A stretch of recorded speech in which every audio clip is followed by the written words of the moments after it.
মনে করি ওনার থেকে বেশি ডিজার্ভিং খুব বেশি খুঁজলে আমরা পাবো না।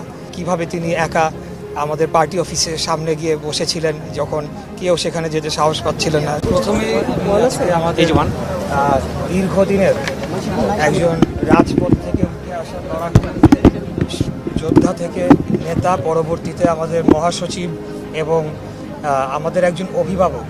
বিশেষ করে আমাদের নেত্রী মরহুমা দেশনেত্রী বেগম খালেদা জিয়া গ্রেফতার হয়ে যাওয়ার পর আমরা যারা রাজপথে ছিলাম আমরা অনেকটাই হতাশায় নিমজ্জিত হয়েছিলাম।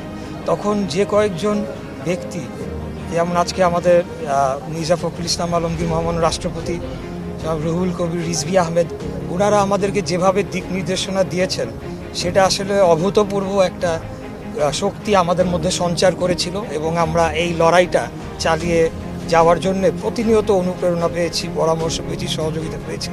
তা আমি মনে করি ওনার থেকে বেশি ডিজার্ভিং খুব বেশি খুঁজলে আমরা পাবো না।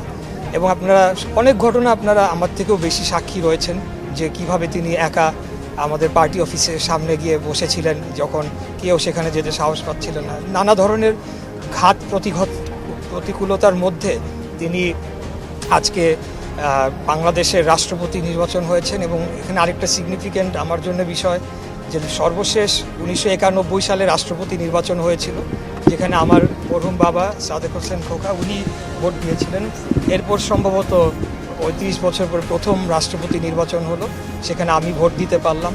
এবং আমার বাবার সাথে আজকের মহামান্য রাষ্ট্রপতি মির্জা ফখরুল ইসলাম আলমগীরের একটা অত্যন্ত গভীর সম্পর্ক ছিল, যেটা অনেকেই জানেন। তো উনি সবসময় একজন পিতৃতুল্য ফাদার ক্যারেক্টার ছিলেন আমার জন্য। তা আমি অত্যন্ত গর্বিত এবং আমি অত্যন্ত আনন্দিত যে আজকে ওনাকে এই সম্মানটা আমরা দিতে পেরেছি। এই সম্মানটা আমি